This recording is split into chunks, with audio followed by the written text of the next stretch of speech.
हमारे बाप दादाओं ने आपको 15,000 एकड़ जमीन दिया है, आपने मात्र 3,000 एकड़ में काम किया है। बाकी में हम लैला मजनू के लिए पार्क बनाने जमीन नहीं दिए हैं। हम वो बात कहने आए हैं जो बात कहने से अर्जुन मुंडा, सुदेश महतो, बाबूलाल मरांडी और हेमंत सोरेन की हालत खराब हो जाती है। हम गांधी को मानते हैं, गांधी के आदर्शों को मानते हैं, लेकिन गांधी को हर चीज को नहीं। मेरी उम्र 29 साल है, कोई कहेगा कि एक गाने मारेंगे तो आड़ देंगे, भैया नहीं होगा। आपको मेरी बातें लग रही कि नहीं लड़का भड़का रहे, कोई नहीं भड़का रहे हैं। 77 में मारे गए शक्तिनाथ महतो, 87 में मारे गए निर्मल दा, 7 में मारे गए सुनील, मार तो रहे ही है। क्या हम कुछ नहीं भड़का रहे हैं, असलियत बता रहे हैं। आपको गर्दन छोटा छोटा के मारिए रहा है। कौन दुनिया में है आप? 77 में कोयला माफियाओं ने मारा, उसमें टाटा का रोल था, टाटा के जीएम का। आज हम खड़े होकर 1000 बार बोले हैं, टाटा सिल्वा में भी टाटा है। टाटा के जीएम ने पैसा दिया था मारने के लिए। 77 में शहीद शक्तिनाथ महतो को मारा गया, गदनदना के गोली मारा गया। 87 आपको मालूम है निर्मल दा, क्या कारण था? झारखंड का तो मटर था ही, सुवर्ण रेखा नदी बहुउद्देशीय परियोजना, कंपनी का रोल वहां भी था। सुनील महतो को मारा गया, उसमें भी बहुत सारे लोगों ने नया नया तर्क दिया। ठीक है, आप खारिज नहीं कर सकते हैं, लेकिन आपको यह भी मानना होगा कि सुनील दा 1 सप्ताह के अंदर केंद्र में कोयला मंत्री बनते। तो अगर कोयला मंत्री बनते तो पेंट में 1 नंबर माफिया लोग करता कि नहीं करता? हल्के में मत लीजिए। गुरु जी जेल में थे, जेएमएम के सबसे बड़े लीडर होते सुनील महतो, शायद सीएम का फेस भी होते, मुख्यमंत्री का फेस होते सुनील महतो। गुरु जी जेल में थे, मुख्यमंत्री का फेस होते सुनील महतो। आसान नहीं है इस मौत को समझना। 77 में मारे गए, 87 में भी मारे गए और 2007 में भी मारे गए, 27 में भी मारे जाएंगे। आपका मौत रुका नहीं है। आपको जो कह रहा है ना कि लड़का भड़का रहा है, वो अपना रोटी सेक रहा है, हम असलियत बता रहे हैं। 2027 में मारे जाओगे और 47 में मारे जाओगे। लिख लो 27 में मारे जाओगे, 47 में मारे जाओगे। लेकिन आप अगर मारे जाते हो, आंसू मत बहाना, काउंटर करना।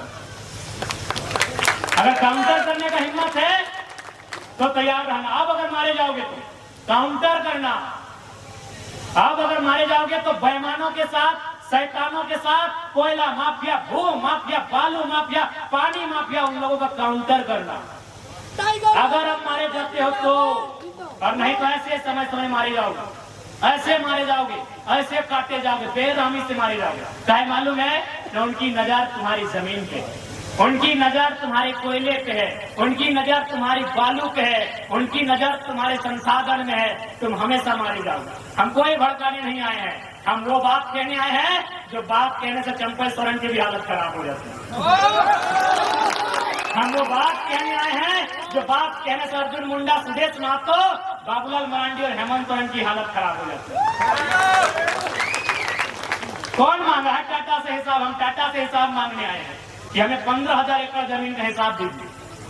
हमारे बाप दादाओं ने आपको 15,000 एकड़ जमीन दिया है, आपने मात्र 3,000 एकड़ में काम किया है। बाकी में हम लैला मजनू के लिए पार्क बनाने जमीन नहीं दिए हैं। हमने रियल एस्टेट को बेचने के लिए जमीन नहीं दिया है।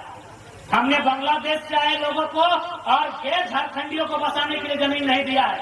हमने कारखाना खोलने के लिए दिया है। पूरे 15,000 एकड़ में काम कीजिए और उस काम का दाम झारखंडी को दीजिए। कौन सवाल करेगा? करेंगे चंपा जी, कीजिए सदन में सवाल देखते हैं। गए विद्युत जी संसद भवन गए, कीजिए सवाल। जोबा मांझी संसद गई है, जोबा जी करे सवाल, सुदेश जी करे सवाल, हेमंत जी करे सवाल। हम आपके सवाल को लेकर आए हैं, वो सवाल जो 70 सालों से दफन हो गई थी, उस सवाल को लेकर आए हैं। कोई गलत नहीं हमारा सवाल, कोई गलत नहीं हमारा सवाल। हमने रियल एस्टेट बेचने के लिए जमीन नहीं दिया है। बीएसएल बोकारो 33,000 एकड़ जमीन, चारों तरफ खटाल तो भरने के लिए हमने जमीन दिया है क्या? सिंदरी, एफसीआई, पूरा मैदान खाली है। कम से कम 3-4 किलोमीटर तक लंबा मैदान खाली है। जहां हम लोग अधिवेशन किए थे, आप देखेंगे मैदान को, किसका है? झारखंड के लोगों का है। 52 गांव, लगभग 52 गांव उजड़े हैं सिंदरी में, उनका जमीन है। तो चाहे नहीं सवाल होगा, आपकी हैसियत जितना थी उतना जमीन रखिए, नहीं तो वापस कीजिए। तभी हम मानेंगे ये किसानों का देश है, तभी मानेंगे ये महात्मा गांधी का देश है, तभी मानेंगे ये भगत सिंह का देश है। और नहीं तो चीख चीख के कहेंगे ये विलियम सॉरी, ये जनरल डायर का देश है, ये चैंपलिन ना चार्लिन क्या बोलते हैं उनका देश है। जब आप गांधी के विचारों को मानेंगे तो हम क्यों मानेंगे? केवल आप कंपनी की बात करते हैं। आप हाथ से जंगल उजाड़ दिए, हजारों आदिवासी को वहां से विस्थापित कर दिए। आज भी जनरल डायर जिंदा है, आज भी जनरल डायर इन हवाओं में, इन वादियों में, सत्ता में भी जिंदा है। जनरल डायर सत्ता में जिंदा है। आप उधम सिंह कब बन रहे हैं, ये तैयारी आपकी है। अच्छा, अभी एक मेडलिस्ट हमारी बाहर हो गई, क्या लगता है इसमें राजनीति नहीं है? मैं ये इस विषय पे हम बात नहीं कर रहे हैं। या तो सोना जीतती या तो रजत जीतती, और किनको तकलीफ थी? जो सत्ता में बैठे हैं। क्यों? कुछ दिन पहले वो सत्ता से पिट के गई है, उसका जोरदार नाम होता है इसमें। एक एंगल आप इसको तराशिए, वहां पे 1% ही तराशिए, लेकिन इस एंगल को तराशना होगा आपको कि जो 4 को उठा के एक दिन में पटकती है और फाइनल के दिन ड्रॉप आउट हो जाती है। मजाक नहीं है मेरे साथ में। एक आप दक्षिण भारत एक फिल्म देखे होंगे, एक मिस यूनिवर्स का कंपटीशन था।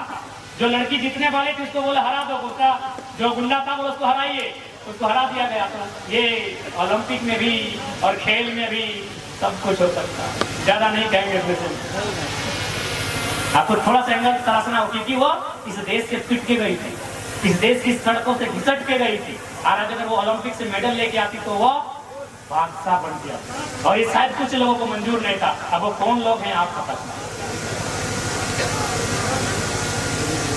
इसलिए ये जो आवाज आई है, ये आवाज गलत नहीं है। थोड़ा तरीका हमारा बोलने का हो सकता है एग्रेसिव। अब 29 साल के हैं तो क्या भाई भगत सिंह की उम्र में गांधी जैसा बात थोड़ी कर पाएंगे।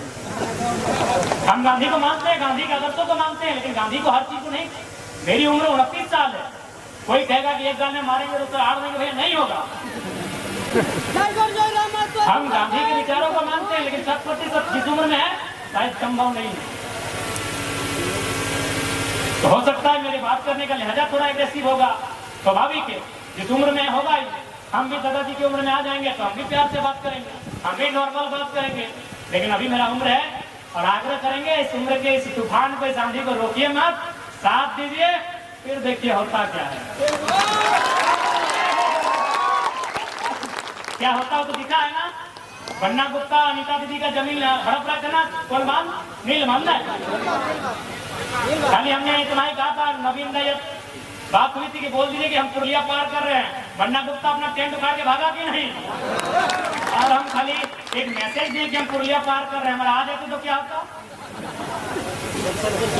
क्या लगता है? अरे आपकी ताकत बन के आए, एक बार भरोसा जताइए, आपकी ताकत बनने में हम लोग कहीं कमी नहीं होती। क्या होगा? गोली खाएंगे। हम तो कह रहे हैं, हम तो स्वीकार कर रहे हैं, हमारे कॉर्पोरेट के दलाल हमें गोली मारे, तमाम कंपनियों के दलाल हमें गोली मारे, तमाम ब्यूरोक्रेट्स में जो भ्रष्टाचार अधिकारी बैठे हैं वो हमारी मौत की साजिश रचे। हमने कब मना किया, लेकिन एक शर्त है, हमारी मौत हो जाए तो मातम मत मनाइएगा, चिता बाद में जलाइएगा, पहले उनके हौसले को जलाइएगा। लिस्ट कर लीजिएगा, लिस्ट कर लीजिएगा।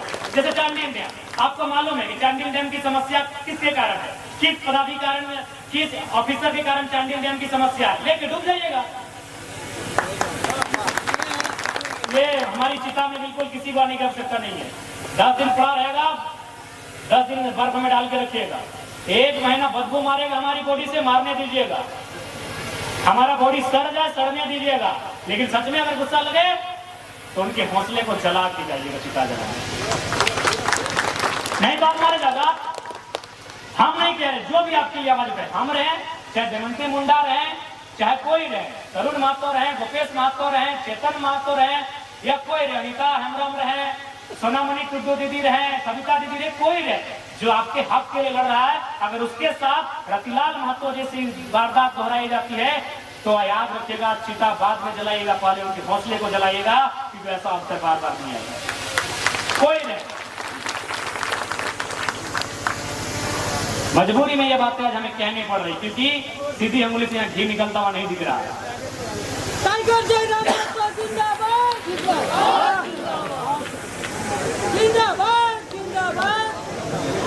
और अंत में इतना ही कहेंगे कि आज की जो हमारी लड़ाई है वो किसी व्यक्ति से नहीं है, किसी राज्य से नहीं है, किसी लोग से नहीं है। हमारी लड़ाई है उनसे जो हमारी जमीनों में हमारे सर पे चढ़ के हमारा शोषण कर रहे हैं, हमारी लड़ाई उनसे है।